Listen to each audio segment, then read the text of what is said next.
मैं गढ़वी साहब आपके पास आऊं, मैं दो चीजें बता दूं जो एक राय साहब ने बताया था कि सरकारी जो खास करके फौज के जो डेयरी फार्म्स होते थे, लखनऊ में गजरिया फार्म हुआ करता था। जो भी लखनऊ में रहता है वो उसको मालूम है, गजरिया फार्म बेस्ट गाय, बेस्ट मतलब बेस्ट मवेशी वहां मिलते थे।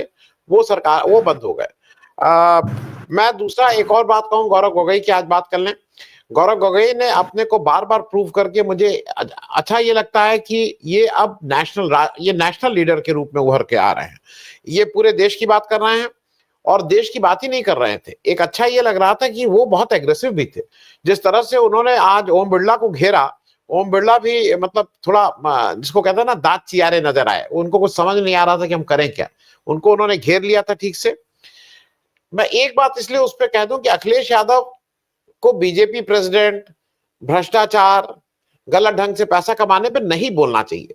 उनको जब तुम्हारा घर, भाई ये है ना कि एक बहुत पुरानी कहावत है कि जिसके घर शीशे के हो पत्थर नहीं, उसमें एक पुरानी कहावत और है कि वो लाइट ऑफ करके कपड़े बदलता है।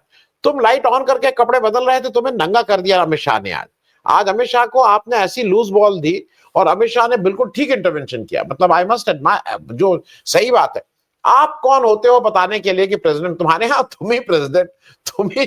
और आप जब प्रेसिडेंट बनते हो तो आपका पेपर में आता है और फिर से भाई प्रेसिडेंट, और लोगों ने मुबारकबाद दी। खुद ही गुलदस्ता मंगा के खुद ही गुलदस्ता ले लेते हो। ये करने का क्या जरूरत थी, मुझे नहीं समझ में आया। अब मैं प्रशांत जी आपसे ओवरऑल जो वक्फ बिल का आपकी समझ में आ रहा हो, इससे बीजेपी का क्या फायदा, लेकिन एक ये भी चीज मानी जा रही जो आप बेहतर बताएंगे कि एक अमित शाह की जिद भी होती है कि अगर मैंने एक बार ये अनाउंस कर दिया है तो ये मैं करके रहूंगा, दिखा के रहूंगा। दूसरा, जैसा नावेद साहब कह रहे हैं कि ये एक स्ट्रैटेजी भी है नायडू साहब को अंडरमाइन करना और नीतीश जी को अंडरमाइन करना, जिससे उनकी पार्टी को धीरे धीरे धीरे धीरे, जिसको कहते हैं ना, वो जो स्लाइसिंग करके वो उनको गायब करें। क्योंकि आंध्र प्रदेश में जान लीजिए हिंदू पॉपुलेशन करीब 87-88% है। तो वहां पे आज बीजेपी को ये सूट करता है कि नायडू खड़े नजर आए जरा अल्पसंख्यकों के साथ, और असली लीडर तो हिंदुओं के हम है, वो पवन कल्याण के थ्रू इसको कर सकते हैं। तो क्या ये अमित शाह के थोड़े अहम का भी सवाल होता है कि एक बार जब मैंने इसको इसको ले आया हूं तो मैं इसको करवा के रहूंगा। प्रशांत भाई, थोड़े दिन पहले एक हिंदी कवि सम्मेलन में एक अंतरा सुना था कि ओडिशा में जो पटनायक का हाल हुआ है वो बिहार के पटना के नायक का हाल होने जा रहा है। क्योंकि पटनायक साहब भी एक साइलेंट सपोर्टर है बीजेपी के, वो आप मानो ना मानो, मतलब अगर एनडीए के साथ खड़े रहने में वो पहले से, और आज देख लीजिए उनका क्या हाल हुआ कि उनकी खुद की जमीन उनके हाथ से चली गई। अभी मूल मुद्दे पे आते हैं तो जिस सीढ़ी का यूज करके हम टॉप पे पहुंचे हैं वो सीढ़ी थी हिंदुत्व की और एंटी मुस्लिम की। क्योंकि बीजेपी का जो एजेंडा रहा है कि हम मुस्लिम के खिलाफ बोलेंगे तो हिंदू जागेगा और वो हिंदू हमें सत्ता पे पहुंचाएगा, और वो सीढ़ी को हम ऊपर बैठ के ऐसे लात नहीं मार सकते। तो वो सीढ़ी को ऐसे ही पकड़ के रखना पड़ता है। कुछ कुछ मतलब हर 2-4 महीने वो सीढ़ी याद करानी पड़ती है जनता को कि हम ये सीढ़ी चढ़ के आए हैं, हिंदुत्व की सीढ़ी है, हम मुस्लिम का विरोध करेंगे और इसके लिए हम आपके साथ हैं। तो मुस्लिम का विरोध 2014 से आप देख लो, जिस तरीके से सत्ता में आए तो 370 की एक मुहिम चली, 370 हटाया। यूपी में योगी आदित्यनाथ ने बुलडोजर वाला एक्टिविटी शुरू करवा के 2-3 ऐसे बड़े एनकाउंटर करवा दिए। तो ये सीढ़ी थी हिंदुत्व की और मुस्लिम विरोध की कि हम आपके हामी है, बीजेपी है तो यहाँ का हिंदू जिंदा है। वो एक सबसे पहले वो कॉन्फिडेंस दे दिया। अब वक्फ बिल को आप ऊपर से देख लो तो जब मेरे सभी पैनलिस्ट मित्रों और सभी मेरे से बहुत ही वरिष्ठ है, सबने बहुत सारा आइडिया दे दिया है। इसके ऊपर टेक्निकल चर्चा नहीं करनी है, बट इसके इम्प्लीकेशन और बीजेपी के बेनिफिट आप देख लो। तो बीजेपी जो वक्फ बोर्ड का जो अमेंडमेंट में जो भी 10-12 पॉइंट जो बोले गए हैं कि ये 10 पॉइंट में चेंज आएगा, नॉन मुस्लिम आएगा, ये आएगा, इससे कुछ फर्क पड़ने वाला नहीं। कुछ शब्द ऐसे हम बोलते हैं इससे कुछ फिल इन द ब्लैंक फर्क पड़ने वाला नहीं है, वो फिल इन द ब्लैंक मैं नहीं बोल रहा हूं। तो आज से 10 साल बाद भी आप देखो तो वो जमीन वहीं की वहीं होगी, वक्फ बिल भी वहीं का वहीं होगा। वो जो मुस्लिम इसके ऊपर जो मुस्लिम की वक्फ की जमीन पे राज करते हैं वहीं पर राज करेंगे वो लोग, कोई भी फर्क नहीं आने वाला है। ना तो कोई ज्यादा एप्लीकेशन आएगी इन नॉन मुस्लिम के बढ़ने से।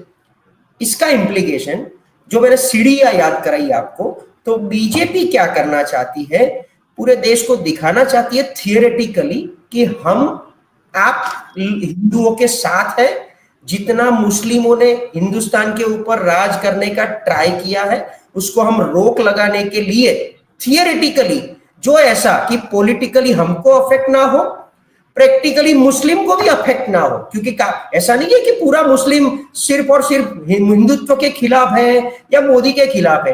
काफी सारे लोग उनके खेमे में जाके बैठे हैं। AIMIM जो मुस्लिम का ही पक्ष बन के बैठा है, वो तो बीजेपी की बी टीम मानी जाती हर जगह पर।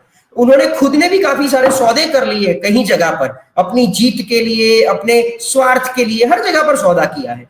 तो हम थियरेटिकली पेपर पे हिंदुओं को दिखाने के लिए मुस्लिम के खिलाफ ऐसी एक्शन लेंगे ताकि हम हिंदुत्व के हामी पॉलिटिशियंस बन के दिखाएंगे, सरकार बना के दिखाएंगे, और मुस्लिम को इसका कुछ अफेक्ट नहीं होगा। और जो मुस्लिम के ऊपर डिपेंडेंट पार्टीज है, जैसे JDU है, जैसे TDP है, जैसे BRS है आज की तारीख में, ये सबको उनका पॉलिटिकल डैमेज ना हो, उस तरीके से हम उनके साथ रह के हम सबकी थाली बनाएंगे, पकाएंगे और हम सब मिल बैठ के खाएंगे। कुछ पार्टी ऐसी है जो 100% बीजेपी के विरोध करेगी, जैसे समाजवादी पार्टी है, RJD है, ये सब कभी भी लाइफ में बीजेपी के सपोर्ट में, NDA में कहीं नहीं जाने वाली है। तो वो कांग्रेस के फेवर में, उनकी मुस्लिम वोटर के फेवर में डेफिनेटली ये वक्फ बिल का विरोध भी करेंगी। विरोध में हम भी जानते हैं कि आंकड़ों की दृष्टि से ये बिल पास हो जाने वाला है। NDA के पास 294 प्लस 310 प्लस का आंकड़ा जाता है, बिल तो पास हो जाएगा। लेकिन बिल का ग्राउंड लेवल के आप देख लो इम्प्लीकेशन, तो कुछ नहीं। आउटकम, आनंद वर्धन साहब की जेब में उसका आउटकम क्या आएगा? कुछ नहीं। प्रशांत गढ़वी के घर में उसका क्या इम्प्लीकेशन आएगा? कुछ नहीं। अरे छोड़ दो, मुस्लिम लीडर्स ले लो उठा के आप, कि भाई आप कोई भी समाजवादी पार्टी का कोई नसीर, असलम, इसका नेता उठा के देख लो, उसके घर में क्या फर्क पड़ेगा?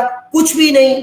तो ये सब सिर्फ दिखावे का एक पेपर के जो जिसको शेर बोलते हैं, वो पेपर के ऊपर बड़ा शेर दिखा दिया सबको कि हमने ये कर दिया है, अब देख लो। क्योंकि अभी धीरे धीरे उनका भी क्या है, एक डायलेमा शुरू हो चुका है आफ्टर रिजल्ट ऑफ 2024। तो वो डायलेमा क्लियर करने के लिए, क्योंकि आज की तारीख में उनका मेजर लॉस यूपी से आया है। यूपी के अलावा बाकी हर जगह तो रंगा चंगा ही है पूरा। हिंदुत्व, NDA, बीजेपी, मोदी, ये सब जो उनका वेव्स है, उनको सही मायने में ऐसे ही कांस्टेंट रखने के लिए पेपर का एक बड़ा शेर बनाया, वो दिखाया है। मैं बोल रहा हूं, आज की तारीख नोट कर लो, 2 अप्रैल 2025। अब प्लीज आनंद साहब, 2026 2 अप्रैल को भी हम वक्फ बिल के ऊपर चर्चा करेंगे कि 1 साल पहले बिल पास हो गया था, आज की तारीख में क्या हुआ है उसका? नथिंग। वो वहीं का वहीं रहेगा। ये तो सिर्फ हमारे हिंदुस्तान के 80% हिंदुओं को दिखाने के लिए कि हम आपकी सीढ़ी चढ़ के आए थे, इसलिए आपको खुश करने के लिए थियरेटिकली ये सब काम करना चाहते हैं। बाकी इसका कोई फर्क पड़ने वाला नहीं है। हाँ, इसका इम्प्लीकेशन हो सकता है कि अगर मुस्लिम, जैसे प्रदीप चौहान साहब ने बोला, अगर मुस्लिम जागरूक होता है तो आज वक्फ बिल के द्वारा आप हिंदू की एंट्री, नॉन मुस्लिम की एंट्री यहां करा रहे हो, तो कल उठ के इसकी क्या गारंटी है कि मेरे डाकोर का या गुजरात का द्वारका का जो मंदिर है उसमें वो लोग अपना हिस्सा नहीं मांगने आएंगे कि यहां पर भी एक नॉन हिंदू एक ट्रस्टी रख दो। जितने भी टेंपल टूरिज्म चल रहा है अपना, वहां भी एक नॉन हिंदू या वो कुछ भी हो सकता है ना। अगर वो जनता जाग जाती है तो वो डिमांड नहीं करेगी क्या कल उठ के कि हमारे यहाँ भी ये रख दो। आपका जो भी हिंदुओं का वो अपना वर्शिप एक्ट है, गॉड ऑफ वर्शिप एक्ट, उसमें भी एक नॉन हिंदू अलाउ कर दो। कल से सुप्रीम कोर्ट में वो जाएंगे तो फिर क्या होगा? तब आप क्या करोगे? तो मोटा मोटा ये जो एक श्योरिटी थियरेटिकली जो ये लोग दे रहे हैं, उससे आपने जो बोला, एक अमित शाह का ईगो सेटिस्फाई हो रहा है, बीजू उनके दूसरा ऐसा उनके पास बहुत सारी चाबियां हैं। वरना ये नीतीश नायडू की ऐसी क्या मजबूरी है? ऐसे सरेंडर हो गए हैं, ऐसे सरेंडर हो गए हैं। सरेंडर होने के बाद पता है कि खामियाजा भी भुगतना पड़ेगा। तो ये सरेंडर के पीछे का राज अभी तक किसी के पास नहीं है। वो जिस दिन बाहर आएगा, मतलब या तो नीतीश का बुरा हाल हो जाए, वहां की जनता उनके, मतलब वहां की मुस्लिम जनता भी उनका विरोध में, क्योंकि ललन सिंह साहब ने तो आज अभी ऐसा बोल दिया संसद में कि सच्चा सेक्युलरिज्म तो मोदी लाए देश में। सच्चा सेक्युलरिज्म, ये वर्ड मैंने सुन लिया कहीं पर। तो अरे वो तो उनकी तो विचारधारा में सेक्युलर वर्ड नहीं है, वो तो सिर्फ सबका साथ सबका विकास इन टर्म्स ऑफ और हिंदुत्व बीजेपी वाली बात है। तो ये कहीं ना कहीं थियरेटिकली है, पेपर का शेर है। कोई इम्प्लीकेशन नहीं। और प्लीज मेरी ये रिक्वेस्ट, 2 अप्रैल 2026 चर्चा में मैं अगेन आपके साथ कहीं से भी जुड़ जाऊंगा, वर्ल्ड के कोई भी कोने से, बट 2026 में ये चर्चा अपने को श्योर करनी है कि आज से 1 साल पहले जो वक्फ बिल आया था उसका क्या हुआ। आज 370 की बात भी करनी है मुझे तो, कि जम्मू कश्मीर में क्या लैंड देना शुरू हो गए कोई भी गैर जम्मू कश्मीरियन को, और उससे वहां हाँ टूरिज्म थोड़ा बहुत एक सिक्योरिटी पर्पज शायद डेवलप हो चुका होगा, बट क्या आपको वहां जमीन मिल गई, वहां पर हिंदू वो कश्मीरी हिंदू वापिस आ गए, उनको एक सिक्योरिटी अश्योरेंस मिल चुका है कि नहीं मिला है, ये सब भी, क्योंकि ये सब जो मुद्दे हैं बहुत ही डाइवर्टेड मुद्दे हैं। आज की तारीख में आप एम्प्लॉयमेंट वाली बात कहीं पर नहीं चल रही है। वो अभी भी आप हमारे पैसों से जो हमने टैक्स भरा है उसमें आपने इस बार हमको एक फायदा करके दे दिया, 12 लाख वाला टैक्स का स्लैब बना दिया, वरना हमारा टैक्स का पैसा आप 80 करोड़ जनता को राशन बांटने में दे रहे हो। अरे भैया, आपको पैसा कमाना है देश में, देश का पैसा जीडीपी स्ट्रॉन्ग करके पैसा आपको लाना है, और वो पैसे से आप गरीबों को अनाज बांटो, मेरे टैक्स के पैसे से क्यों बांट रहे हो? वो भी तो एक लॉजिक है। मैं क्यों मेरा पैसा किसी और को दे दूं? मेरे भी घर में काफी जरूरियात है लोगों को, कि जिसको मेरे को बड़ा करना है, मेरी भी बहन है, मेरे भी भांजे हैं, मेरे समाज के काफी गरीब लोग हैं जिसको मेरे को दया दान करना है। मैं टैक्स का पैसा भरूं, आप वो विकास के नाम पे गरीबों को 5 किलो राशन बांटते हो, वो मेरे देश का मेरा हिस्से में से जा रहा है। तो ये सब मोटा मोटा इन्वर्टेड कॉमा में एक थियोरेटिकल बात है। तो आप भी याद रख लेना, 2 अप्रैल 2026।